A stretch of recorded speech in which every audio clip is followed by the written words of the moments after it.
Salut à tous, j'espère que vous allez bien. On se retrouve aujourd'hui pour une nouvelle vidéo du mois. Donc je vais essayer de faire une vidéo par mois.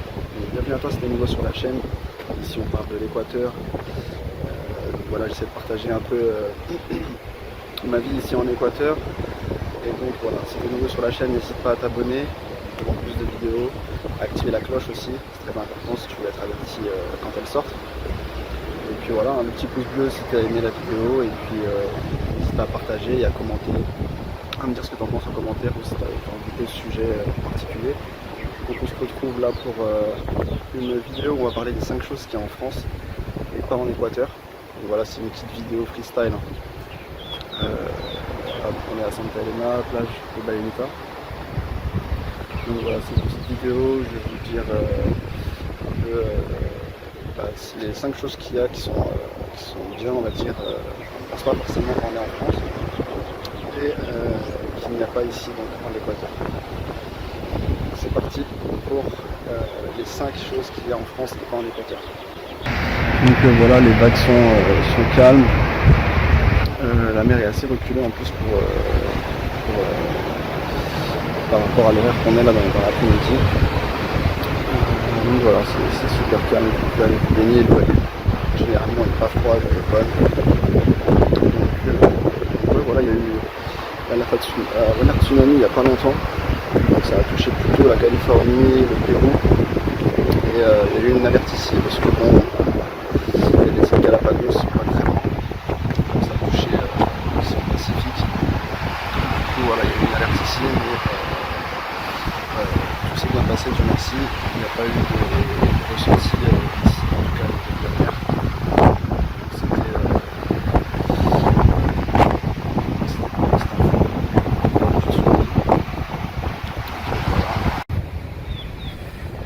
Donc alors premièrement, tout ce qui est fast-food. Donc les fast-food en France, on fait même plus attention tellement il y en a. Donc KFC, Burger King, McDo, le Quick, les chicken spot, etc. Bref. Donc il y en a un tas en fait. Et donc voilà, ici en Équateur, particulièrement sur la côte, en tout cas dans le secteur de Santa Elena, vous n'allez pas trouver vraiment tant de fast-food que ça, en tout cas des grosses enseignes. Vous allez trouver Carl Junior, KFC, je crois Pizza Hut. Vous allez pouvoir trouver ça aussi en livraison, certaines enseignes. Et voilà, donc celle qui marche le mieux, on va dire, c'est KFC ici. Et bon, c'est pas en abondance, donc il n'y en a pas partout, donc il y en a à certains endroits. Mais voilà, c'est pas chaque vidéo que vous allez faire, vous allez tourner sur des fast-food, en tout cas des grosses enseignes. Pour ceux qui sont fans de McDo, KFC et tout ça, ici ils privilégient plus les restaurants, les restaurants locaux, ou les petits pizzerias, etc., les petits street food, il y en a beaucoup aussi, et les restaurants locaux avec la nourriture locale. Quoi.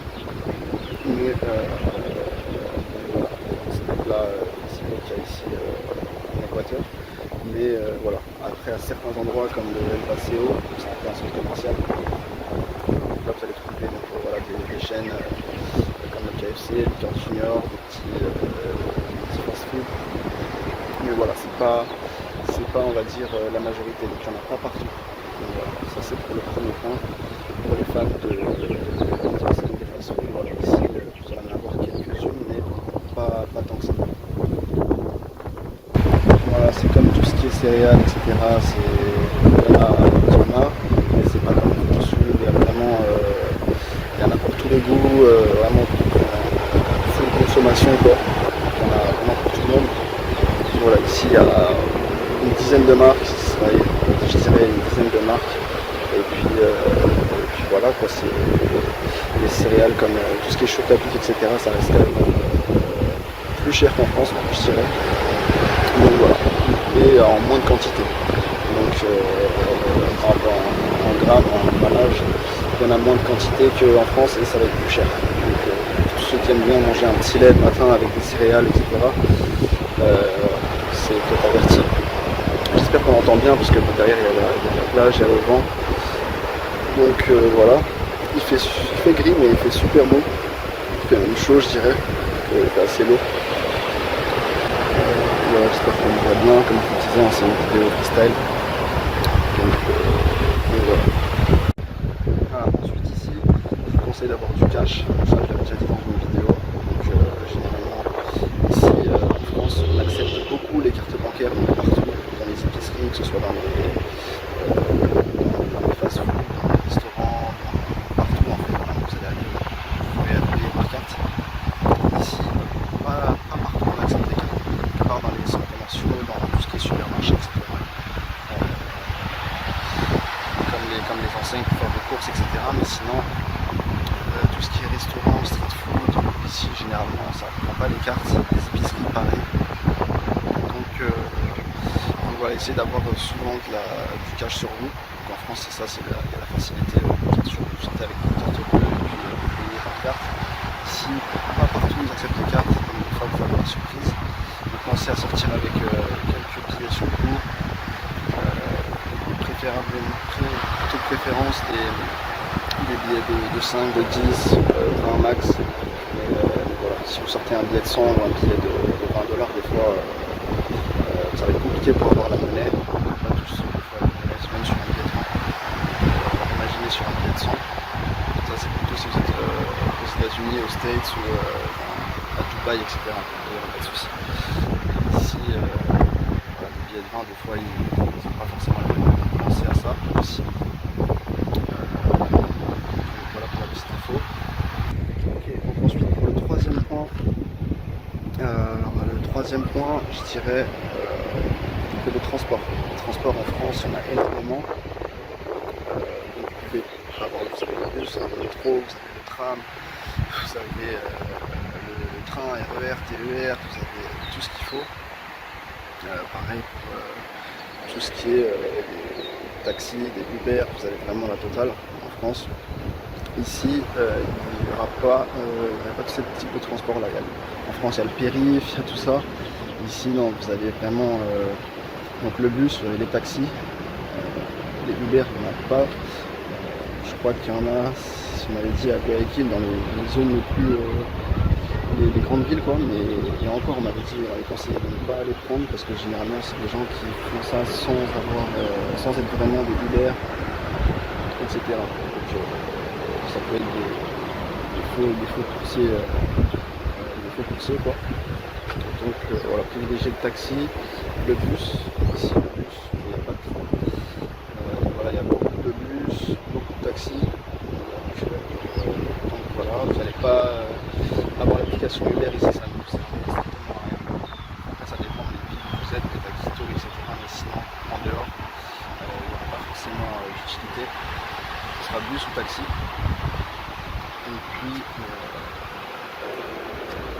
Et puis voilà, après sinon tout ce qui est aéroport, avion, et voilà. Donc voilà, après les bus c'est pas cher, donc vraiment ça vaut le coup si vous partez en bus, que vous fassiez de longue distance pour cette distance. Les bus ici ça vaut vraiment le coup parce que c'est pas trop cher, vous voyagez vraiment à des prix abordables, que ce soit une courte distance ou même une moyenne ou long trajet quoi. Moyen long trajet, il n'y a pas de souci. Les taxis, bon après si vous vous déplacez à 1 heure de route, généralement ça va être dans un alentours de 20-30 $. Voilà, si c'est à distance, 10-15 minutes, 5 minutes, ça va tourner autour de 2 $, 5 $. Voilà, pour les taxis. Et pareil, les bus, vous pouvez en avoir des fois pour 50 centimes, pour faire 15 minutes, 1 $ max. Donc voilà, c'est que quand vous allez commencer à faire 1 heure de bus que ça peut devenir à 4 $, 5 $, etc. Donc ça dépend. Plus généralement dans le bus, il y a assez d'ambiance. Des fois ils mettent la musique, des fois ils mettent la télé, donc ça vous fait passer le temps. Et donc voilà pour ce qui est des transports. Et donc ensuite un quatrième point. Alors en France, on a l'eau en abondance, on a l'électricité en abondance, etc. Ici en Équateur, par moment ça peut arriver, pas tout le temps, mais ça peut arriver, vous pouvez avoir des coupures d'électricité. Ça revient généralement assez vite. Des fois ça revient dans les 5 minutes. Parfois ça peut arriver que ça soit un peu plus long. Des fois, vous pouvez en avoir pour 1 heure, 2 heures, et vous retrouvez sans wifi, donc ça dépend si vous avez des tâches à faire. Prévoyez sur l'ordinateur par exemple, prévoyez des tâches généralement, prévoyez des choses à faire aussi, vous n'avez pas besoin de wifi, ça peut être bien. Mais voilà, des fois ça peut arriver, c'est vraiment occasionnel. Et récemment on a pas eu l'eau, c'est pour ça que je crois c'était ce mois-ci au mois d'août. Voilà, ça peut arriver. Au passage, je vous souhaite la bonne année et plein de bonnes choses. Parce que je n'ai pas fait de vidéo du coup depuis la nouvelle année. Donc je vous souhaite une excellente année et plein de bonnes choses pour vous et vos proches. Voilà, vivez à fond. C'est tout ce que je peux vous dire. Il y a des coupures d'électricité de temps en temps. Donc vous pouvez ne pas avoir de wifi. Des fois c'est un peu compliqué quand vous travaillez sur ordinateur, donc comme je vous disais c'est vraiment assez rare. En France il n'y a pas ce genre de souci là, à part si vous n'avez pas payé votre facture, mais sinon il n'y a pas ce genre de problème. Pareil pour l'eau. Généralement l'électricité c'est des câbles qui, comme les câbles ici c'est un peu le bordel. Il y a des câbles de partout, des poteaux, il y a des poteaux et des câbles mis un peu n'importe comment des fois. Donc vous allez voir ça en Équateur. C'est pas vraiment structuré comme en France, donc parfois ça peut causer justement ce genre de coupure, les câbles qui se déconnectent avec le vent, etc. Donc voilà, mais généralement ça revient assez vite. Ils envoient 2 personnes en voiture et ils viennent régler ça rapidement. Donc pour l'eau, en fait c'est la même chose. En tout cas c'est plus sur la côte, après Quito, etc. je sais pas trop si c'est la même chose, mais sur la côte on peut avoir des coupures d'eau, donc des fois ça peut être un tuyau qui se pète dans les installations, donc je sais pas trop comment c'est foutu, mais vous pouvez avoir voilà, coupure d'eau pendant... Ah, j'ai un appel du coup. Vous pouvez avoir une coupure d'eau, donc comme je vous disais, une coupure d'eau qui arrive pendant 1 heure, 2 heures, des fois 30 minutes, et des fois ça peut prendre toute la matinée. Donc voilà, faites attention aussi à ce niveau-là. Donc, prévoyez limite des bouteilles d'eau ou des bidons d'eau, parce que c'est pas partout qui sont équipés donc, de pompes, de réservoirs. Donc selon votre logement, selon où vous serez. Prévoyez des bidons d'eau en cas de coupure d'eau, donc soit pour faire la vaisselle, pour laver vos mains, etc. Donc voilà, des fois ça peut être chiant.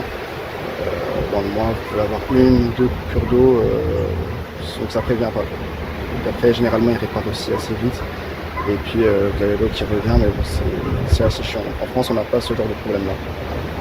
Donc voilà pour ce point-là. Et puis un dernier point, je dirais que ce serait l'organisation. En termes d'organisation, en termes de rendez-vous, en France c'est très carré, très structuré. Ici c'est pas vraiment structuré, pas vraiment organisé pour tout ce qui est des rendez-vous, etc. Donc c'est pas compliqué, mais il n'y a pas la même organisation qu'en France. Donc on peut vous donner un rendez-vous et finalement ça se fait pas, donc on reporte, ou l'horaire n'est pas vraiment celle à laquelle on s'attendait. Donc voilà, en France il y a cette certaine rigueur, on va dire, qu'ici il y a un peu moins. Donc voilà pour ce point-là, ce dernier point. Et donc voilà pour les 5 choses qu'il y a en France et pas en Équateur. Donc je ferai une vidéo sûrement avec l'inverse, donc du coup les 5 choses qu'il y a en Équateur et qu'il n'y a pas en France.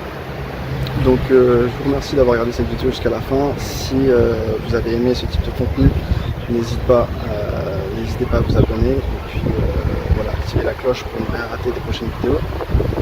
Et je te dis à la prochaine. Et puis voilà, un petit pouce bleu si tu as aimé, un petit commentaire, ça fait toujours plaisir.